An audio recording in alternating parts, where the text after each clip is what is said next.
오늘은 신영증권 성현주 연구위원님 연결합니다. 연구원님 나와 계십니까? 네, 안녕하십니까. 네, 반갑습니다. 자, 금요일장에서는 조금 숨고르기에 들어갔던 중화권 증시, 변동성은 조금씩 나타나는 것 같은데 최근 시장 어떻게 진단하고 계실까요? 네, 최근에 중국과 홍콩 증시 상승폭이 큰 업종이 이제 IT였는데요. 중국 본토의 이제 대표적인 지수는 CSI 300 지수, 그리고 이제 홍콩에는 이제 항생 H 지수 이렇게 비교를 해보면 CSI 300 지수는 이제 금융하고 IT 비중이 크고 항생 H 지수는 이제 경기 민감 소비자 IT 비중이 큽니다. 지난 몇 달간은 이제 금융과 IT 상승폭이 컸었고 전기차 주가 조정이 이제 크다 보니 CSI 300 지수 상승폭이 이제 상대적으로 컸고요.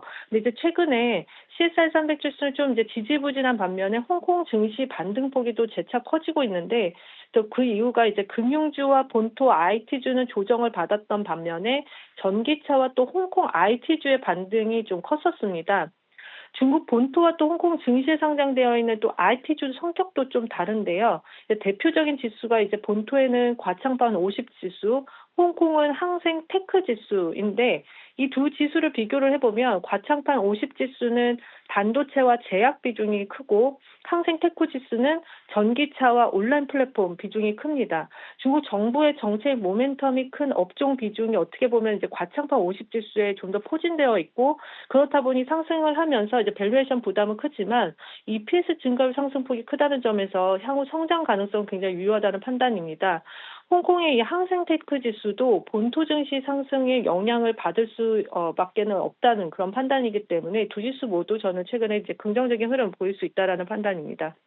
네, 이렇게 시장 전망까지도 함께 확인을 해봤습니다. 자, 이런 가운데 지금 중국에서는 반도체 자국 밸류체인을 계속해서 강화하고 있는 모습, 금요일장에선 조금 조정받았지만 상승 흐름 가져오고 있는데 이 흐름 계속해서 지속될까요? 네, 반도체 관련주들 강세는 저는 당분간 또 지속될 것으로 예상을 하고 있는데요. 세 가지 정도 원인을 찾을 수 있는데 우선 첫째는 이제 10월 말 사중전에 15차 5개년 이제 로드맵이 발표될 예정이고 AI 등 관련 정책이 어쨌든 핵심이 될 것으로 판단을 하고 있고요. 두 번째는 이 중국 그 GPU 핵심 기업들의 IPO가 4분기 내년 1분기에 좀 집중될 것으로 예상을 하고 있습니다. 또 마지막으로는 이 캠브리콘 등 GPU 기업들의 이익 성장세가 높아지고 있다라는 점인데요. 이제 정부라든지 또 중국의 이제 국영 기업들이 이 국산화의 이 GPU 수요가 증가를 하면서 이제 매출 성장세가 이들 기업 주가에도 좀 긍정적 영향을 주고 있다는 판단입니다. 네, 반도체 관련해서는 기존 기업들의 이익 성장세 그리고 신인들도 대거 대기하고 있다라는 이야기 해주셨습니다. 기대감 여전한 상황이고요. 자, 한편 미중 양국 간에 풀고 있는 숙제도 있고 아직 풀어야 할 숙제도 좀 많이 남아있는 상황입니다. 여기에 10월 에이펙에서 만날 것이란 기대감도 커지고 있는 가운데 좀 에이펙이 평화의 무대가 될 수 있을지 이런 부분도 궁금한데요. 네, 지난주 금요일 저녁 밤에 이제 미국과 중국의 이 정상들이 전화 통화를 한 이후에 이제 10월에 이제 에이펙에 이제 동시에 이제 방한을 한다라고 발표를 했고 또 덧붙여서 이제 미국 측에서는 이제 틱톡에 대한 이제 합의가 거의 이제 된 것으로 이제 발표를 하긴 했습니다. 이제 다만 이제 중국 언론에서는 시진핑 주석이 앱의 핵심 기술에 대한 중국의 법적 권한을 좀 제어하긴 했다라는 점에서 아마도 이제 약간의 그 시각차는 있을 수 있다라는 판단입니다. 그러니까 중국 측이 정말 이 틱톡을 매각을 하느냐는 좀 지켜봐야 할 것으로 보고 있고요. 또 중국 측 입장에서는 만약에 그렇게 한다라고 했을 경우에 받아내야 될 것이 있어야 되는데 그렇다면 펜타닐 등 일부 관세 조정 합의도 원할 가능성이 있다라는 판단입니다. 따라서 이 10월에 이 두 정상이 만약에 다시 만나서 일부 이제 다시 회담을 하게 된다라고 하면 이게 완전한 해결점에 이르기는 쉽지는 않을 것으로 판단을 하고 있는데요. 다만 이제 합의점에 이르기 위한 이 노력의 일부분으로 이제 본다라고 했을 경우 시간은 걸리더라도 이제 좀 긍정적인 방향으로 될 수 있다라는 그런 기대감은 가질 수 있다라는 판단입니다.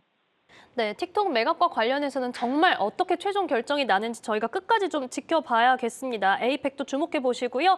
자, 그렇다면 이제 얼마 남지 않은 오늘 중화권 증시 개장 전략 좀 어떻게 대응해 볼까요? 사실 이제 오늘 LPR 금리 좀 발표 있을 텐데요. 오전에 만약에 인민은행이 이제 발표를 할 예정이고 아마 동결할 것으로 저는 예상을 하고 있는데 4분기에는 추가 금리 인하는 전 유효하다라고 보고 있습니다.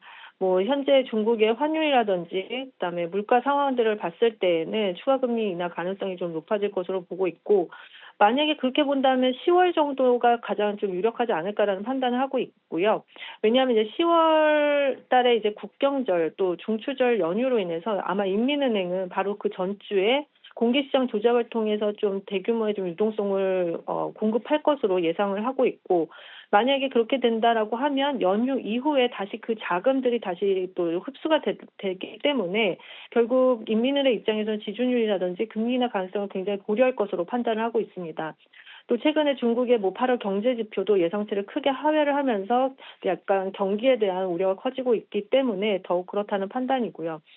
이번 주 중국 증시는 아마 지난주 주말에 이제 미중의 이런 전화 통화 내용 자체가 이제 긍정적으로 좀 굉장히 좀 작용할 것으로 판단하고 있어서 전반적으로 뭐 LPR 금리 동결하더라도 IT주 중심의 좀 상승세는 예상을 하고 있고 10월 연휴가 이제 얼마 안 남았잖아요. 그래서 뭐 지난주도 그랬지만 여행 관련 이 소비주의 강세 흐름도 계속 이어갈 가능성이 크다라고 보고 있습니다. 네, LPR 금리는 동결 전망을 말씀해 주신 가운데 저희가 하반기 계속해서 지켜봐야 하고요. IT 관련주 그리고 여행 관련주 긍정적인 시각도 함께 전해주셨습니다. 자, 오늘 말씀 여기까지 듣겠습니다. 신영증권 성현주 연구위원님과 함께했습니다. 고맙습니다. 네, 감사합니다.